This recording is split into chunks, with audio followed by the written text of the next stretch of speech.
Hello everyone, welcome to another exciting episode of Dayspring Discussions. This is a show where we talk about comic book, movies, TV, sci-fi, fantasy. If you geek out about it, we're going to talk about it. I am your host, Sean McGahee, and today, joining me, filling in, is the lovely Miss Lisa Lack McGahee. Hello. Josh couldn't make it due to some scheduling conflicts, but luckily, just like any good team, our bench is just as good as our starters. So Lisa and I are going to run down some news that happened last week in the world of geekdom.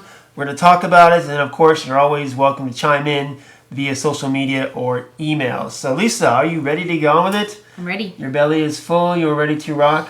Yep. What did you get breakfast this morning? And I just had a Cadbury cream egg, so I'm all set. Oh, yes, you love your Cadbury cream eggs. Can't go anywhere without having one of those now. Well, they only have them for a short period of time every year. So you have to eat them. It's like Girl Scout cookies. Oh, God.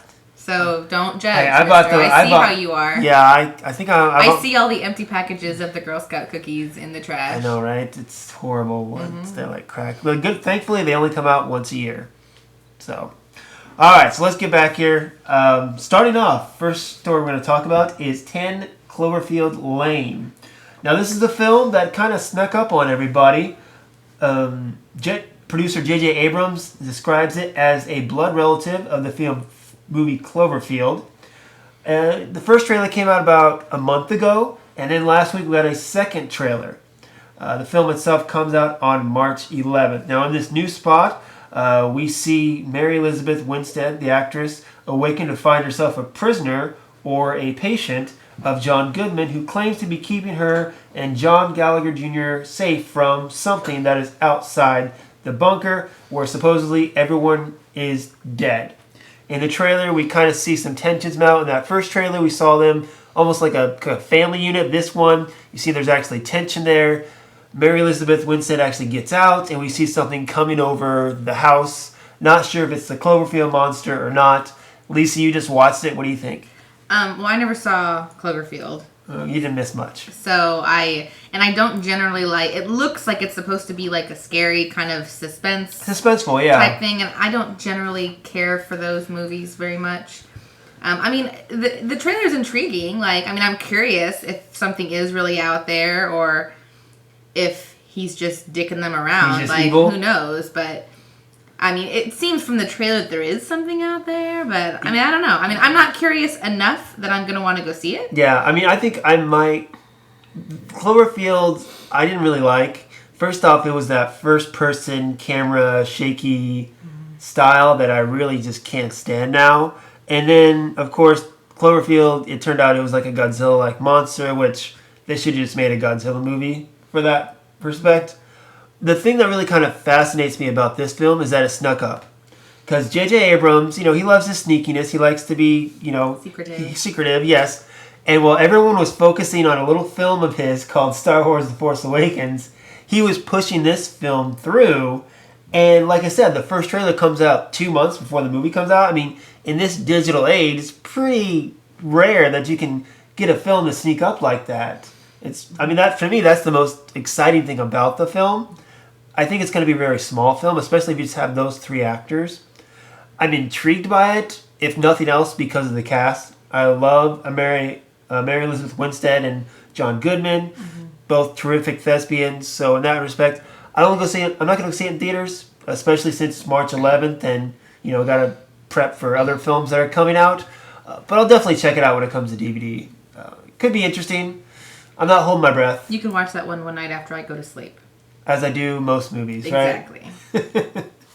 All right, so a lot of the other stuff we have is very superhero-oriented or comic book-oriented. So I'm just going to skip to the one other story here we have that is not comic book-related, which is Alcon Entertainment has now announced a release date for their upcoming Blade Runner 2, and they've set it for January 2nd, 2018. Now, the film is, of course, a sequel to Ridley Scott's original 1982 film. Warner Brothers will distribute the film in North America, while Sony Pictures Releasing International will handle the overseas duties. This is all according to Deadline. Director of Prisoners, Denis Villeneuve, I know I mispronounced that, as I do most names, will helm the project, which takes place years after the first Blade Runner film. Harrison Ford is, of course, set to reprise his role as Deckard, And Ryan Gosling is actually going to be in this film as well. Ridley Scott, however, is going to executive produce and kind of help oversee things. Did you ever see the first Blade Runner? I never saw the first Blade Runner. It's one of those films where I'm not a big fan of it, but I respect it for what it was. It was one of those first sci-fi films that was really felt like a deep mythology into the world, had a lot of detail to it, very serious film as well. I think if you took Harrison Ford's most iconic roles, it'd probably be number 3 behind Han Solo and Indiana Jones. I think I would like it. I like sci-fi stuff. I mean, I really do feel like it would be a movie I'd like. I just haven't ever seen it. If they build off of what they did, of course, in the original film, I think it'll be good. Now, another thing I'm excited about is the director, because this guy, he directed the film Prisoners, which I really liked Prisoners. It was very creepy. I have no plans to see I don't think you should ever. It's one of those films that you probably will cover your eyes most of the film. But given the tone of that film and what he did with it, I'm kind of anxious to see what he's going to do with Blade Runner, because it has that kind of suspenseful feel to it in that respect. So I'm kind of anxious to see what he's going to do with it. I am nervous. Films that come out many, many years after the original rarely do well, mainly because they're just trying to cash in on the franchise. Now, they've talked about a Blade Runner sequel ever since, after the first film came out. They finally just said, oh, it's coming this time, or it's coming this time, and nothing. I mean, this is the first kind of traction the film has caught, especially guaranteeing that Harrison Ford and Ryan Gosling will be in this film as well. I don't know.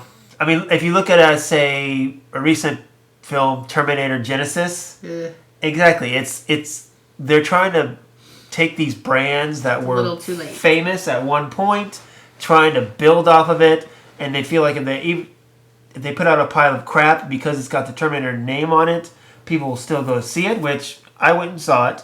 I'll admit, I did.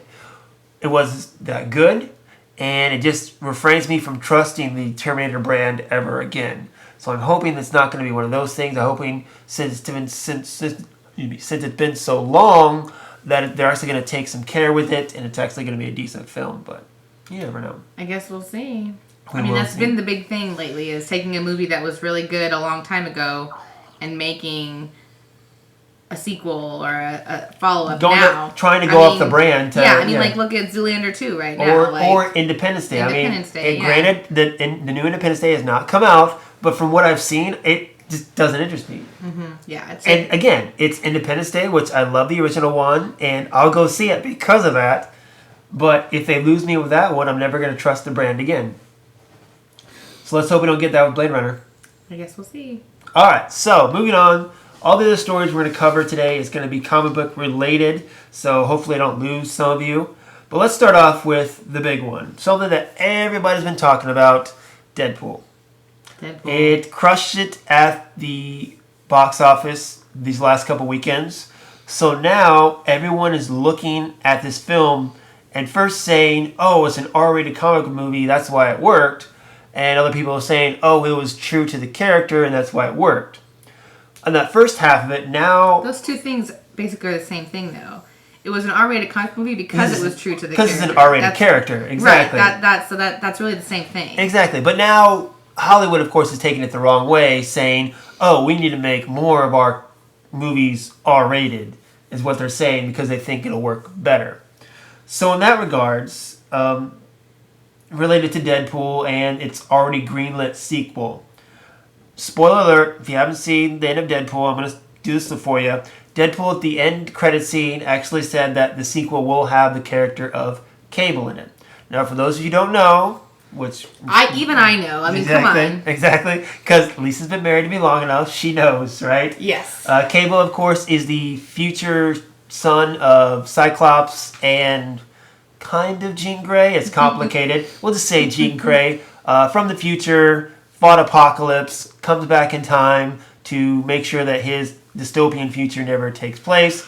He teams up with Deadpool where they have their own adventures, and it's kind of, almost like a Lethal Weapon kind of vibe where it's got Deadpool, the jokey guy, and Cable, the serious, military man. And they make a good pair. They've always been put together. Their chemistry seems to have worked well in comics. And ever since they announced Deadpool, people have wanted Cable to come in as well. So now it looks like they're going to get their wish. However, over Twitter last week, the actor Stephen Lang, most known for playing the villain in Avatar, jumped on Twitter and with a picture of him in a fitness room working out, flexing his muscles, saying he was ready, quote, to lay some cable. Kind of trying to promote himself that he wants to play the character of Cable.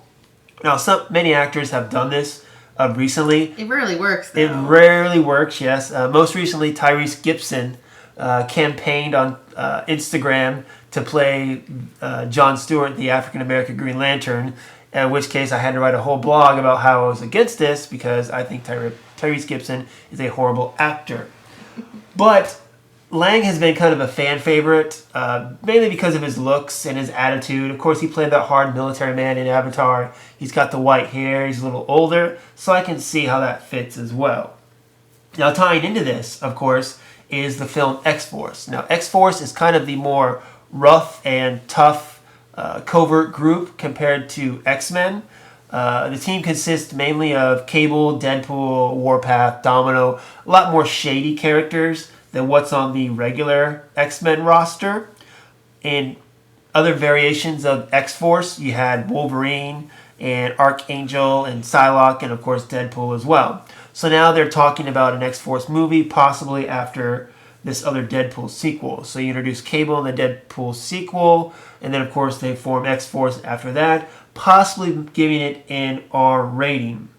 Now, the creator of X-Force and Deadpool, Rob Liefeld, went on to say, I think there are some stories that could be R-rated with X-Force. I don't know what they are. I mean, I think the main X-Men movies have their own tone, which is a more operatic tone. It's more dramatic, and it is more PG-13 in a way.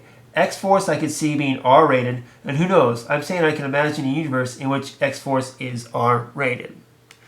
So playing off of that, to start off with the first thing, Lisa, knowing what you know about the character of Cable, do you think Stephen Lang would be a good fit? Yeah, I mean, I think he looks right. He looks right. I think he's got the acting chops, definitely. I think it'll be okay. He's not my first choice. I don't know who my first choice would be, honestly. That's the thing, like you said, people who try to make themselves as it never works out anyway, so I wouldn't even give it much credence. Yeah, I guess. So with the second thing, again, knowing what you know about X-Force, and that Deadpool's a part of it, Cable's a part of it, would you like to see a more rough and deadly, I guess you could say, X-Men team? I mean, I don't know. I'm not all wrapped up in this R-rated, blah, blah. We're going to get into that after I get through these first couple stories, I mean, but yeah. It just, if it's a script and a concept and it would lend well to an R rating, then I'm all for it. But I don't think they need to be, looking for things now to make R-rated. If there was something that they hadn't made because they thought they couldn't do it well without an R rating. So it kind of had gotten pushed to the side. And so now they're like, well, maybe it could work if people are, okay with that now.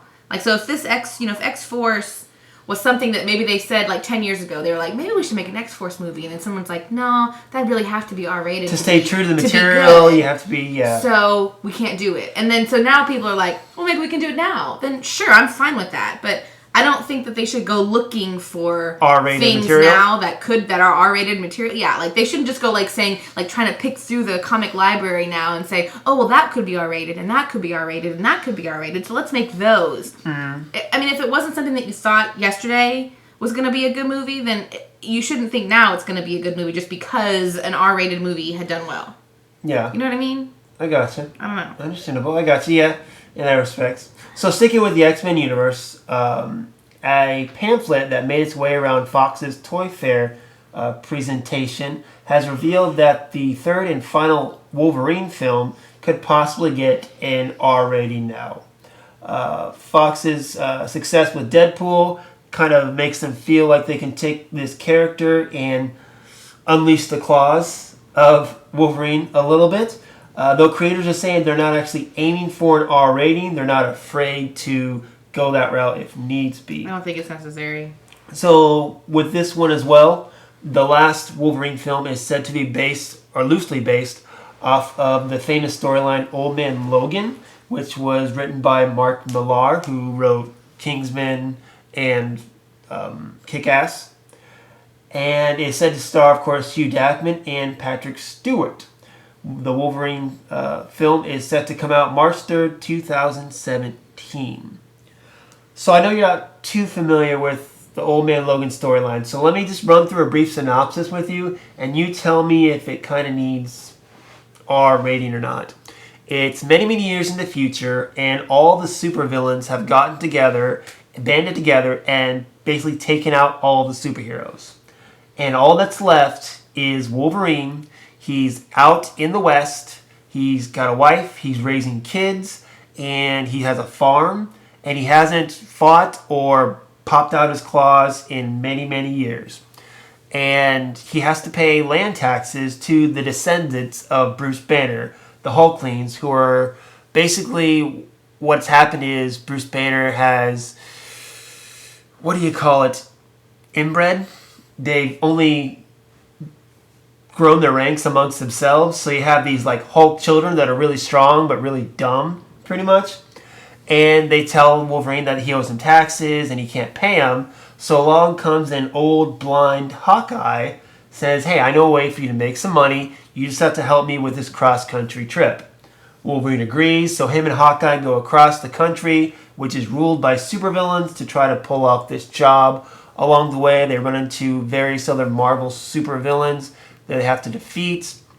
And then at the end, Wolverine himself comes back, spoiler alert guys, to find his families have already been murdered by the Hulkling. So Wolverine goes and he just wreaks havoc on Bruce Banner and his entire family and just slaughters them. Really harsh. Really the best Wolverine storyline. If you haven't read it, guys, and you're a Wolverine fan or just a fan of comic books in general, I highly recommend it. It's really phenomenal. So something like that, would you think an R rating? I don't know. I mean, that doesn't sound appealing to me at all. Really? I dislike. Really? Dislike. Really? Yes, dislike. Oh man, it's like a Mad Max, Wolverine film. Which dislike. After as I was saying that, I knew you were gonna disagree. That storyline. I mean, I could see how you could make it R-rated, yes, but I don't think it would need to be R-rated. My reluctance with that one is superhero movies in general reach families. I mean, obviously Deadpool has not, but superhero movies in general have been family-friendly movies. And Wolverine films, the X-Men films up to now have been family-friendly films. So I think the drawback with doing a storyline like that is you're going to get a lot of kids that want to go see it. That much like Deadpool. Except Deadpool's different. These kids didn't know anything about Deadpool. They just saw a guy in a red suit and the commercials were funny. And they were like, that looks cute. These kids know Wolverine. True. From the films. So kids are going to be like, I want to go see Wolverine. Because I know Wolverine. And I know him as Wolverine. So that storyline, as well as an R rating, I think would not be kid-friendly. Even if that wasn't R-rated, that storyline does not sound like a kid-friendly film. Yeah. Regardless. So I think doing that storyline, staying true to the comics, whether or not it was R-rated, I don't think it's a good idea because and I think that storyline is also gonna alienate women. Where that doesn't sound like a storyline that most women I know who like X-Men movies or who like superhero movies, that doesn't sound appealing. Well, it has Hugh Jackman in it. Yeah, but I mean, get him his shirt off. I mean, he's not the reason that people go see. He's not the reason I love Days of Future Past. Like, that was a cool story. Now, you gotta admit, though, it doesn't hurt, though, right? It doesn't hurt, sure, but... You love that butt scene. I saw you give a little... Oh, God. Whatever. That is so ridiculous. I like Hugh Jackman because he's a good actor. I do not, ogle at him when he's on screen. You wouldn't say no to him, though. Jesus Christ. Anyway, we're getting off topic. We've gotten so off topic here. Okay. Now, we're not talking about Thor. We're talking about... See, that's what I'm saying. If we're talking about Thor, it's a whole different ballgame. Okay. You're talking about Wolverine, so that's not even... You need to rank, your superheroes at some point, as far as... It doesn't matter. Thor, number one. Thor. Okay. Thor. Anyway, so in that regard, I get what you're saying, because we've had this PG-13 Wolverine for over a decade now, and now to put him in an R-rated film, I get it. I totally get it. So in that regards, I think you're right. I think they should stick with a Wolverine that is PG-13. If they, much like the last Wolverine film, The Wolverine, they put out an R-rated Blu-ray version, and while I think it was better, I can see why they stuck with a PG-13 for the theatrical release. Mm-hmm. And I feel like they could do that again. They could take this film and try to make it PG-13 and then maybe make it R, but I don't like having two different versions of the film. Part of it, too, is a lot of times the difference between a PG-13 and an R rating is just the level of violence. Yeah, like... So, and it's not always just... It's the vividness of the violence. Well, like... Where you can just discreetly show some of that violence off screen, where you know it's happening, but it's not right there in your face. You can get... It still serves its purpose without... being R-rated. Well, like in the Wolverine, one thing I noticed is from the theatrical release to the R-rated Blu-ray was in this scene where Wolverine's fighting guys, he's got his claws out and he's hitting them, but in the R-rated one, they're actually showing blood. Yeah, that's the difference. It's things like that. You know, and the same thing, too, sometimes it's just the sex scenes that are in those. Just making it where you know that they're having sex, you're just not physically seeing it. Where you can, I mean, in that you can get a PG-13 rating if the sex is happening off camera. Where, you know it's happening, but you're just not seeing boobs and stuff like you do in Deadpool. And I'm not saying Deadpool I think was spot on, but I'm just saying in a Wolverine it's a different story. Okay, all right. So moving on to the last kind of R-rated related story. Since, of course, kind of more edgier comic book properties have come to front, Spawn is one of those that is very dark and a lot of people feel deserves an R-rated version of it to stay true to the source material. So Todd McFarlane, creator of Spawn, talked to comicbook.com about where he is in the process of getting another Spawn film made and said that he has actually, quote, finished the script and I'm in the process of editing. McFarlane said he wants to keep the film small and tight so that maybe producers will let him direct. He also says this film will be different from other superhero films. Quote, I'd put it more into a horror, suspense, supernatural genre. If you take the movie The Departed meets Paranormal Activity, something like that. In the background, there's this thing moving around, this boogeyman. That boogeyman just happens to be something that you and I intellectually know as Spawn. Will he look like he did in the first movie? No. Will he have a supervillain that he fights? No. He's going to be the Spectre, the Ghost. McFarlane previously spoke about this film back in 2013 and saying, of course, that he wanted to give it more of a horror film aspect as opposed to a superhero slant. Did you see the first Spawn movie? No, and that does not sound even remotely appealing to me. The Departed versus Paranormal I know, Activity? that's the part I was going to get to. That looks horrible, actually. You know Spawn's backstory, right? I don't actually know anything about Spawn. So again, once I give you the story, then maybe you can tell me if you think it deserves R rating or not. So Spawn is a mercenary known as Al Simmons who gets killed on a job and gets sent to hell because, of course, he killed a bunch of people in his life, so for that you go to hell. But he makes a deal with the devil, so to speak, that the devil will allow him to go back and see his wife again, so long as that he agrees that when the apocalypse comes, he will lead the armies of hell against heaven. And of course, Al Simmons agrees because he wants to see his wife again. So he sends him back to Earth, but it's 5 years later, and his wife has ended up marrying his best friend, and they have a little baby girl together as well. So he's kind of distraught by that. But he's also got all these superpowers, too, that the devil has given him.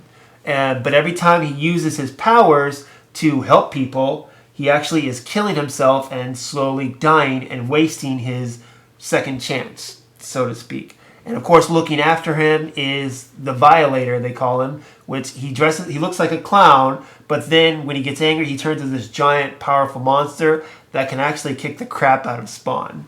So again, you got that hell slant superhero, dark hero thing going on. What do you feel about that?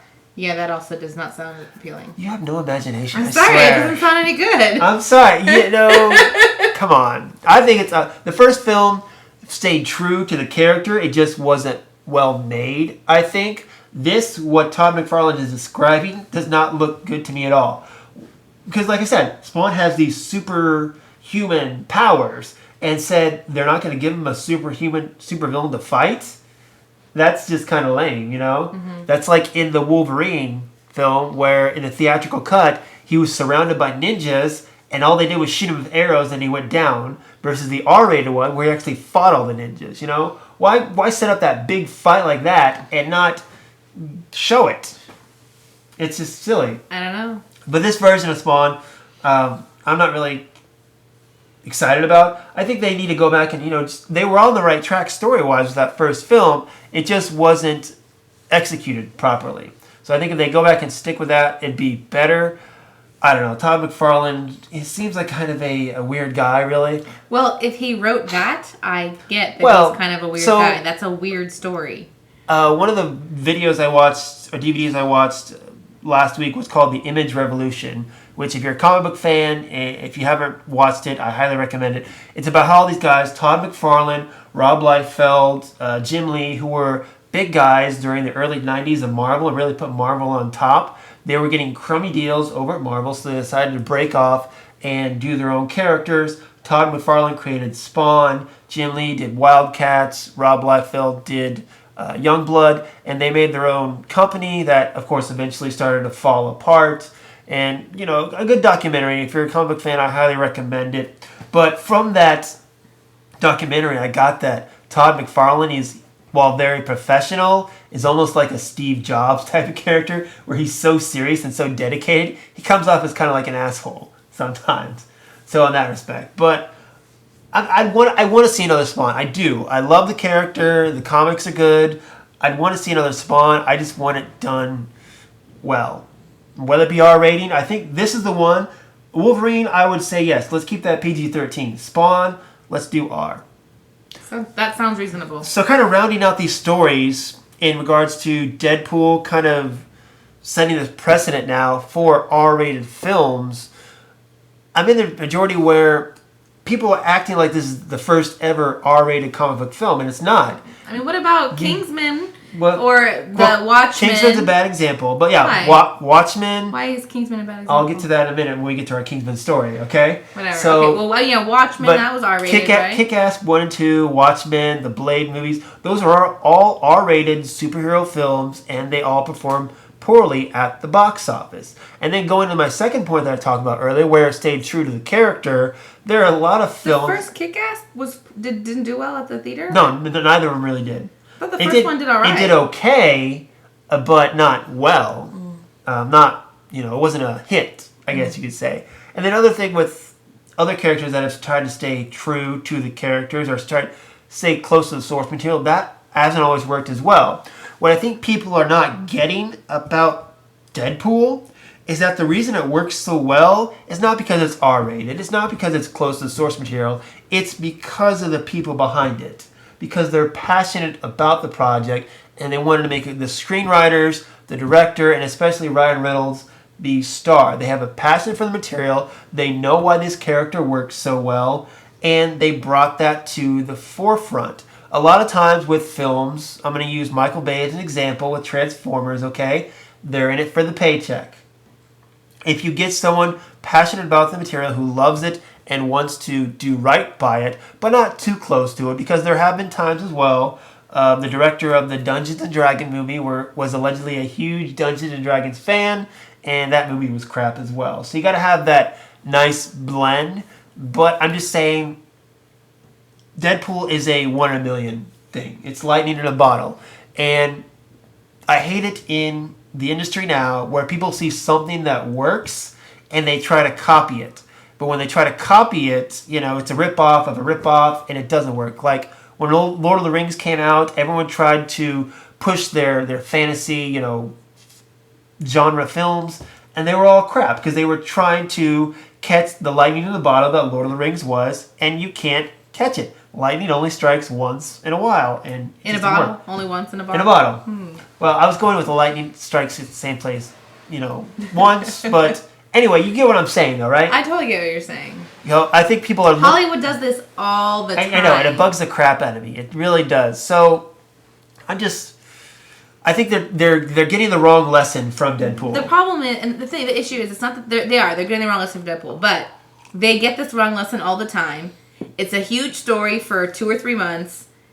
A couple bad movies that try to copy it come out, and then it fades away. It happens all the time. And then it hurts the genre, I feel like. Because now I feel like, I don't think it hurts. What if they're like, say they have, I don't know, let's take a look at Spawn, okay? Say Spawn's, kind of dark and R-rated, and Deadpool was R-rated, so he did well, so let's push this Spawn. And they fast-track Spawn just to get it out there because it's going to be R-rated. The problem with that is the fast-tracking in it. Exactly, and it's going to be crap because they want people to see the film while this other R-rated good film is on their mind, so they fast-track another one, and they do that, they make it crap, and then it just hurts the genre. Mm-hmm. Yeah, I don't think it's going to hurt. I don't think the superhero genre is going to be hurt by that right now. But in older days it did, because they had films like the Christopher Reeves Superman films or the Tim Burton Batman films that were good, and because they were good, everyone else pushed these other films out there that were crap, and it hurt the genre.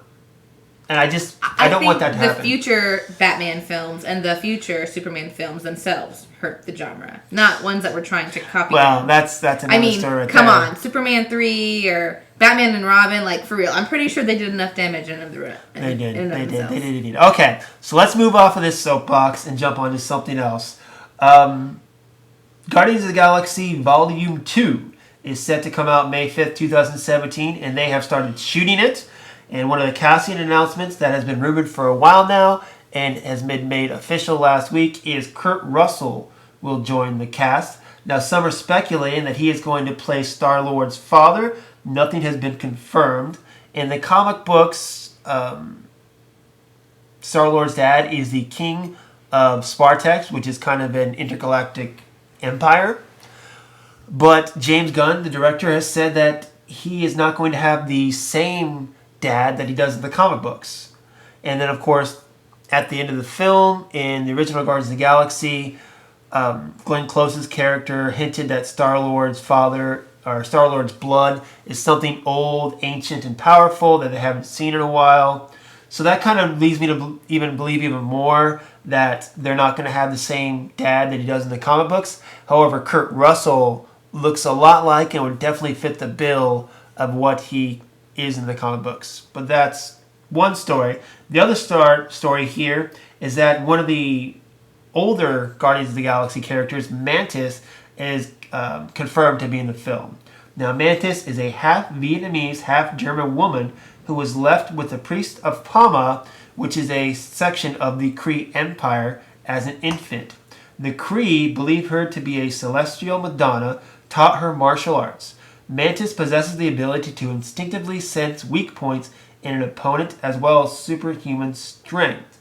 So she's a bad guy? No, she's a good guy. Oh. She's a good guy. But anyway, so James Gunn also said that in Guardians of the Galaxy Volume 2, Star-Lord will still be the only Earth-born character in this film. So that makes me believe that Mantis, while her true origins are human, she's not going to have that here. Just like in Drax is actually human-born, but they changed that for the film as well, too. I know you don't know anything about Mantis. No. So let me go ahead and cover this up front. You just explained about Mantis. Well, let me say that I am a big fan of the character. In the 2008 Guardians of the Galaxy run, which I really love, she was one of my favorite characters. She's popped up in the newer series, but she was more a pivotal role in it. She's almost kind of like a psychic. She can kind of read people's minds and almost predict what they're going to do, as it said in the description. So she's kind of got the psychic vibe to her, which kind of annoyed the other characters. But I really like her. I can't wait to see her up on screen. I think that'll be really cool. So going back to the other casting, Mr. Kurt Russell, Snake Plissken himself, Jack Burton. Kurt Russell's awesome. Herbert. Okay, go ahead. I love Kurt Russell. Anything, put him in it. I'm fine. He could do nothing but make the movie better. So, do you think he's gonna play Star-Lord's dad? I don't know enough to have an opinion about that, but I think I could see him being, like the look. I mean, yeah, they look. Yeah, they could be related. I could totally see him being his dad, and anything he plays in that movie is gonna be good. Like, I love Kurt Russell. He's Kurt awesome. Russell, he definitely had a resurgence lately, too. He was in the latest Fast and the Furious film, Hateful Eight. He's never really gone away, though. He's been under the radar, but now he's kind of surfacing a little more. Yeah, I guess. The Western that I watched with him recently, Bone Tomahawk, which if you're a Western fan, it's one of the best Westerns I've ever seen. I highly recommend it. Hateful Eight, he was good in it. The film, about, but Kurt Russell always brings it, of course. That's exactly my point. No matter what he's in, whether it's a 80s comedy or a 90s ridiculous bullshit, but it's still awesome. Like, I mean, Overboard is a great movie. Ooh, Tango and Cash. That's what I'm saying. Like, he's awesome. Anything he's in, he's awesome. I mean, like, he's my favorite part of Miracle. Well, he is the main character, yes. I know, that's what I'm saying. Awesome. He's just awesome. So no matter what he plays in this movie, I'm on board. Yeah, I can see him, knowing what I know about Kurt Russell, I could definitely see him playing the character that is Star-Lord's dad in the comic books, but like James Gunn said, they're not going to give him that father. So in that regards, I don't know who he would play. I could see him playing a good villain, definitely. Well, just because he's not going to have the same backstory doesn't mean he's not still going to look like the character. They still need to make him look like Star-Lord's dad. So even if maybe he's still going to look like Star Wars dad did in the comics, but he's not going to have the same backstory. So I wouldn't count it out just because of that. That's true. Good point. All right, so moving on. Oscar-winning actress Julianne Moore is in talks to play the villain to 20th Century Fox's Kingsman sequel, according to The Hollywood Reporter. Now, the sequel for this actually has no source material. Kingsman was based off the graphic novel by Mark Millar called The Secret Service, but Millar has not wrote a sequel to this. So the sequel film is kind of an open canvas at this point.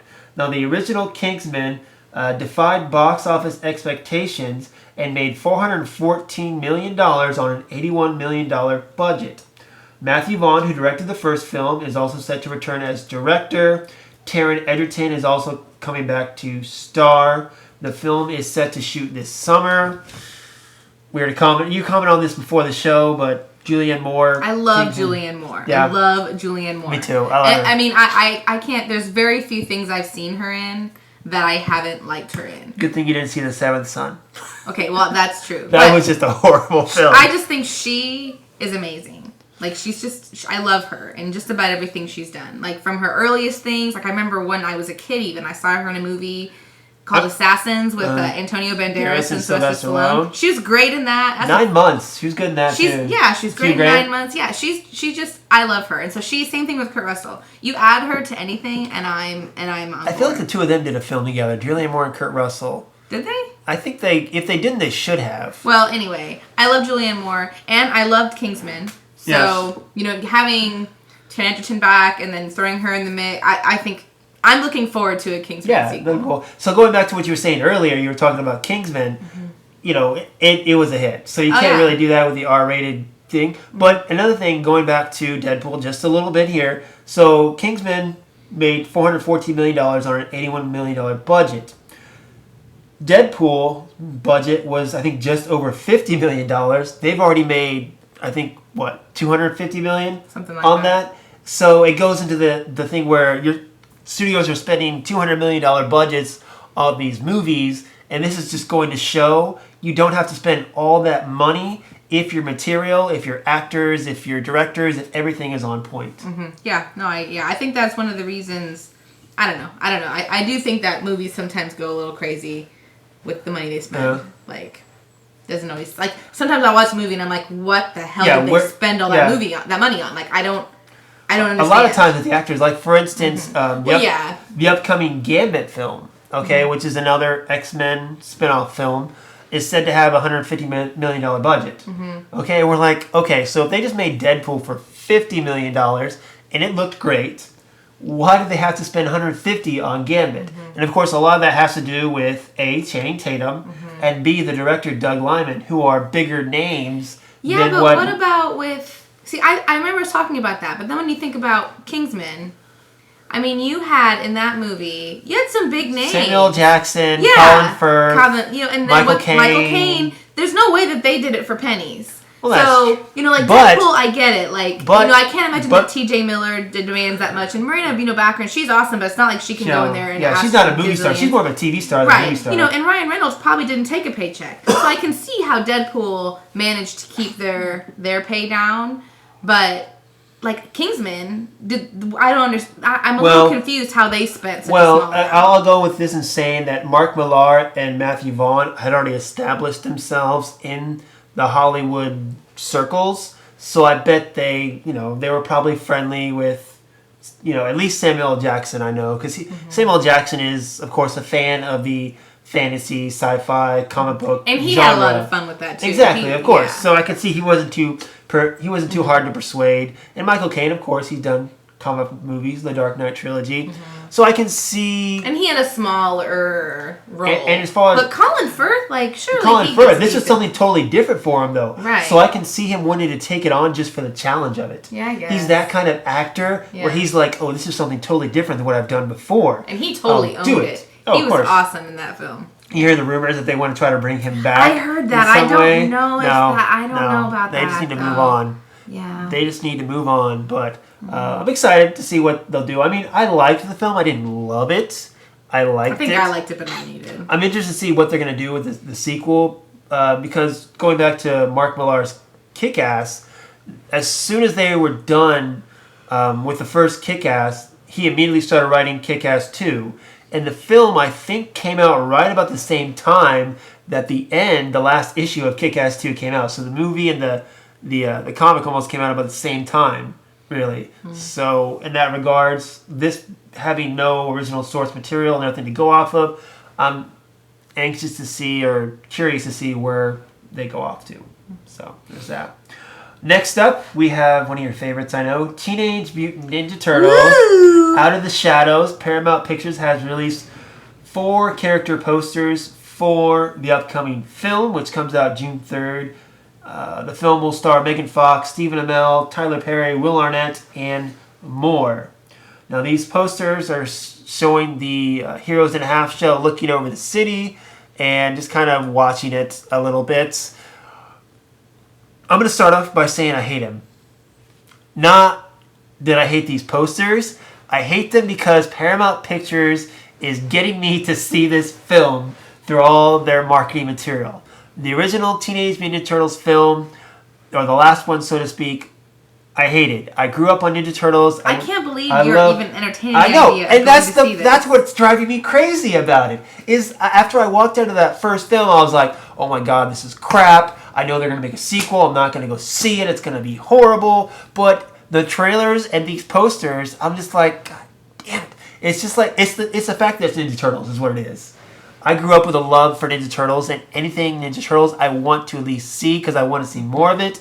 And, I mean, come on, these posters do look kind of cool. I totally agree. The posters look really cool. I still have zero desire to see this movie. Do. Well, what it is I think another thing that's getting me excited about it is the fact that with the trailer, they're bringing back staples of the Ninja Turtle universe. In this one, they're going to have Bebop and Rocksteady. They're going to have Casey Jones. They're going to have Krang. All these characters that I watched on the cartoon. Now they're going to ruin them for you. I know, right? Instead of just ruining Shredder and the Turtles, they're going to ruin everything else. Everything. They're going to destroy your entire childhood. Michael Bay is going to destroy your entire childhood in one swoop. I know, right? Yep. Here we go. Are you ready? But I'm still going to go see it. Okay? I'm sorry. I just have to.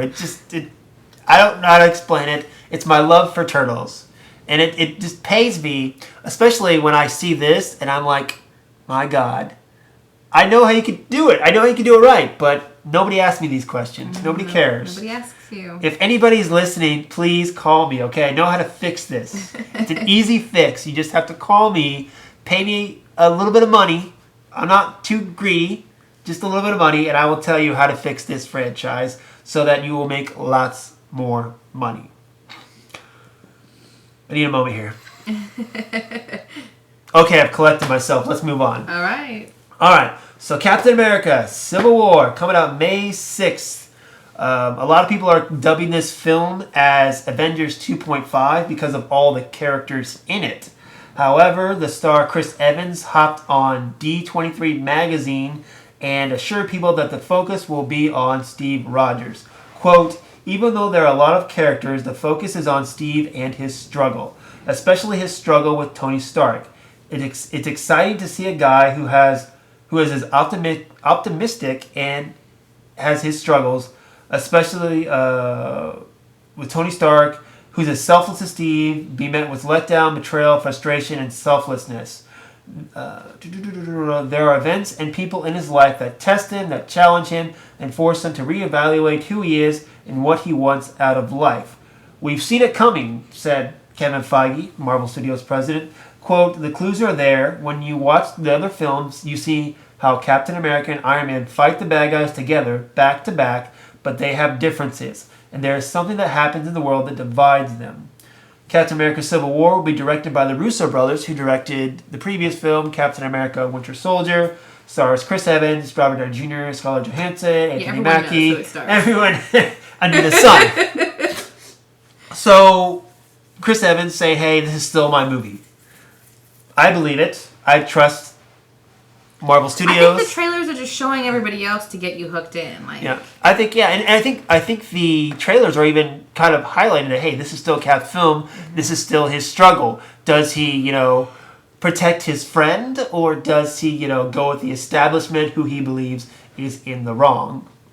And that's kind of what the original Civil War storyline was about to begin with, where Captain America, being a man in the World War II era, thought that freedom was being stepped on. Freedom is what he supposedly died for back in the 1940s, so he's kind of taking a stand against the government. And that's one of the reasons I like the Civil War storyline so much, because if you said, okay, there's going to be a civil war, one side of superheroes is going to be with the government, and one side is going to be against them.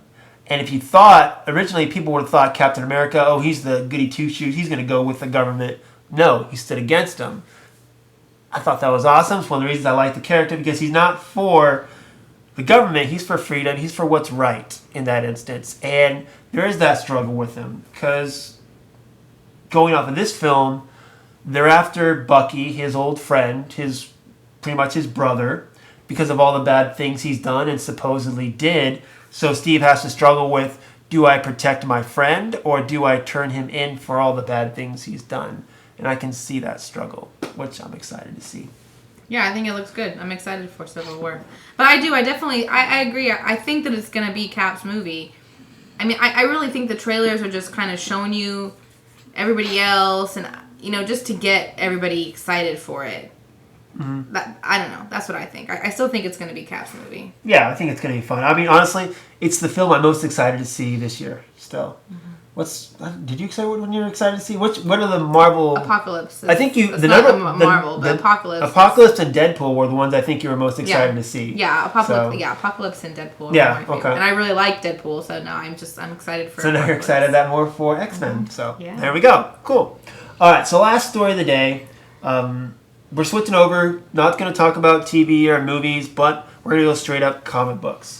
So basically, I'm out on this story. Well, you can try to comment as best as you can. I was more looking forward to Josh commenting on this story, because he doesn't read the comics either. I've had him read many a comics. Okay, I give him his fix. I guess. Okay, so DC Comics. Lisa's putting her feet up because she knows she's not going to be able to comment a lot. So I'm just going to run with this here. Hey, I started reading some of the Star Wars comics. Star Wars comics is not DC. It's I'm not just superheroes. saying, I've started reading some Star Wars And any of the comics. other superhero comics I've gotten you to read, you usually just complain about them, too. That's not even true. It is true. Anyway, so DC Comics came out with what they call is Rebirth, where they're going to be not going to really reboot everything, but more retool. There's a video on YouTube with Chief Creative Officer Jeff Johns saying basically what Rebirth is going to be about. Previously, we had Green Lantern Rebirth, we had The Flash Rebirth, which kind of reestablished these characters and made them popular again, really is what it is. So it looks like DC is looking to do this with the entire DC universe. So starting in June, they're going to have Rebirth for almost all their titles, including Aquaman, Batman, Flash, Wonder Woman, Superman, and that's going to be followed by new #1 issues. Then in July, you're going to get Batgirl and the Birds of Prey Rebirth, Justice League Rebirth, Nightwing Rebirth, etc. And then in the fall, you're going to get Batman Beyond, Blue Beetle, Suicide Squad, Earth 2, Deathstroke, and basically every title is going to get a Rebirth issue and then a new number 1, followed by a couple other Rebirth issues. So what's happening is, I don't think they're really rebooting, kind of like how they did the New 52 a few years back. They did, after the Flashpoint, they retooled it to where they kind of redid Superman's origins, they redid Wonder Woman's origins, and tried to bring in new readers, is all it is. Because they do this every couple of years. They redo everything to bring in new readers. During the New 52, the 2 titles that they touched the least was Green Lantern and Batman, because those were the 2 best-selling titles. But now it looks like, according to Jeff Johns, they're taking what they believe the core of every character or the universe is, mixing it with what works, and trying to produce something new. So some of the new titles that I kind of caught my attention, first off is in June we're getting Green Lanterns. It's not Green Lantern, it's Green Lanterns. Of course you have the Green Lantern Corps, which is the Space Police, and thousands of Green Lanterns throughout the galaxy. So this makes me believe that this title is not just going to focus on Hal Jordan or John Stewart or Kyle Rayner. It's going to be about all the Green Lanterns together. Who will be the actual main character? I don't know, considering that one of the titles coming out later on is Hal Jordan and the Green Lantern Corps. Maybe it won't be Hal Jordan's book. Maybe it'll be someone else. I don't know. Caught my attention. I'm excited to see that. A couple other titles I'm excited to see or curious about. Deathstroke and Harley Quinn are both getting their own titles in this fall, which makes sense because those are the 2 characters that are the main characters in Suicide Squad coming out in August. So it makes sense that they would try to capitalize on what they hope will be a popular film and popular characters and capitalize on that. Well, they gotta gear up for Will Smith's solo movie. His solo film? Well, they said that actually Deathstroke actually might be in the Ben Affleck Batman solo film. See? So you have Ben Affleck versus Will Smith. I'll take it. She'll take it. Okay. I'll take it. All right. So another one, there's one coming out called the Superman, which is Super-Man. So this is supposed to be a play off the original concept of Superman, which was really a more intelligent character as opposed to someone with super strength, which eventually was evolved into the Lex Luthor character. So that sounds kind of interesting to me. But probably the thing I'm most excited about, or maybe one of the things I know is going to be good, is when they redid the New 52 all those years ago, the 2 longest running comic books ever, Action Comics and Detective Comics.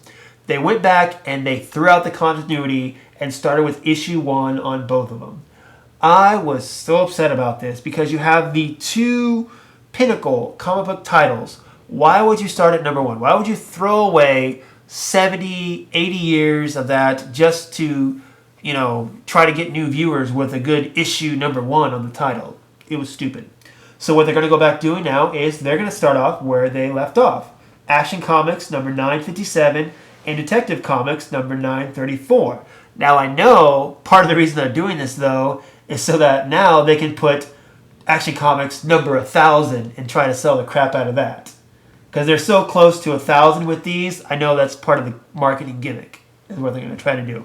But I like that they're going back and continuing the issues where it started off with. So you have Action Comics number 1 with Superman way back in 1938, and now here we are, Action Comics number 957, still going on. It makes me happy in that regards. Rebirth, I don't know. I'll have to wait and see how it all pans out. The final storyline, the Darkseid War, is just wrapping up. I have yet to read it. I'm going to actually read it soon. It's on hold at the library for me, so as soon as I read that, I get a better sense of how Rebirth might start to shake out. The last thing I want, though, is another reboot. What's really making me upset, though I'm very happy that all these comic book properties are doing so well on TV and in the theaters, but as a comic book fan, it's kind of disheartening in a way because much like when X-Men, the films hit, they took that title and they tried to retool it to make it match the films. And I hate that a lot of properties such as Marvel and DC are doing that now with their comic book properties. They're taking them and trying to make them match what the films are, when really it should be the other way around. So for me, I hate how every couple of years, both DC and Marvel are almost completely rebooting their universes just to try to draw those new readers who just saw the recent Avengers movie, and they're like, ooh, they just saw Avengers Age of Ultron. Well, here's an Avengers #1. We can get them from the beginning. And it doesn't work. It doesn't work. So quit doing it. Okay, I'm done. For now. Maybe I'll save something up and do a short little blog or something. But for now, I'm done about that. Anything you want to add to this, Lisa, as you sit there and play on your phone, sitting here laughing at me? No, not so much. Okay. I mean, I watched the little video that, where Jeff Johns was talking about this Rebirth thing, and I honestly had no freaking clue what he was talking about. So, I don't really know. I mean, I, as a non-comic book reader, don't understand why it matters that they're starting back with one. Do you understand my point of view where I'm frustrated about the changes in comic books just because comic book movies and properties are doing good? I am in a way, except if it worked and the kids went out and bought the comics, that's its problem. Then I would be fine with it. The reason, number one, comics are too freaking expensive. Well, that's true. Kids can't afford to buy comics, and so if comics want to increase their readership, they need to freaking make them cheaper. Yeah. Because it's ridiculous. You can buy an entire novel for $6 on Amazon, but a comic is what, $4 or $5 each now? A single issue of 22 pages is like $4 or $5. Which is freaking highway robbery. I mean, kids can't afford that. So if they want to really increase their readership, they need to make them more affordable. Because but it's getting more expensive for them to make, though, with salaries and printing costs and stuff like that. Blah, blah, blah, blah, Which blah. is why digital is getting more popular, too. Either way, digital ones are still too expensive. Not really. Well, yeah, they are. It's true. Yeah. But like me, my thing is, I go on once a week, I hop on Amazon on Kindle, and I look for the deals. I look for the graphic novels that are normally $12, $13 for a digital, and I buy it for $3. Yeah, I'm not saying there's not ways. I'm saying... There are ways, yes. Yes, there are ways. My point is, if they really want to increase the kids' reading, rebranding it with a #1 issue isn't going to be the way to go. They need to make them more affordable for kids to buy them. And they have, if you're wanting to get a kid into comics, they have kiddie comics. These issues are the ones that are for, on the title it says teenagers on up. Okay? This, if you want something like, if your kid just saw an Avengers movie and you want to go see Avengers, they have a kiddie version of Avengers. It's not part of the main continuity. Does it have Captain America Girl? It does have Captain America. I don't know Captain America Girl, but it has Captain America. Yes, that's right. And you know what? When Lori gets home, we're going to try Superhero Squad again. Yeah. Because she watched Superhero Squad last night, and she seemed to kind of like it. So she did. And then she can open her little superhero toys we just bought her from Exactly. the store. And Lisa is supposed to make her a Captain America Girl costume as well. I don't know when I'm going to have time to do that, but I will do it soon. We'll see. I'm anxious to see how it'll turn out. She's going to love it. I think she will too. All right, guys. So we've gone a little longer than usual. I had my little rant here at the end. Sorry, but I just had to get a little bit off my chest. If you have any questions, of course, dayspringdiscussions@gmail.com. You can always hit us up with questions, comments, whatever. Nobody's emailed yet, so please talk. Also hit us up on the Facebook group, which does get a lot of activity. And I've been trying to keep up with Twitter as well now. I've been known by Josh's suggestion, actually. So on our Twitter now, every day I'll put a quote from a comic book or sci-fi or fantasy film. Like yesterday, I believe I quoted the film Willow. The day before that, I quoted Iron Man. So it's something fun, different. We'll see if people like it or not. But it can be cool. Otherwise, you can find me on social media at Slim, SLYM Dayspring 12, or on Instagram as well under the same name. Just look me up. We're there, here to talk. That's it. Anything else you want to add? No. That's per usual. Yep. Always. Nobody wants to find me on social media. It's just pictures of my kid. Well, hopefully, it'll be pictures of your kid in a Captain America costume, so it'll relate. True. All right, but guys. I have to make it still. All right, guys. So that is it for us for this week. Until next time, may the Force be with us all.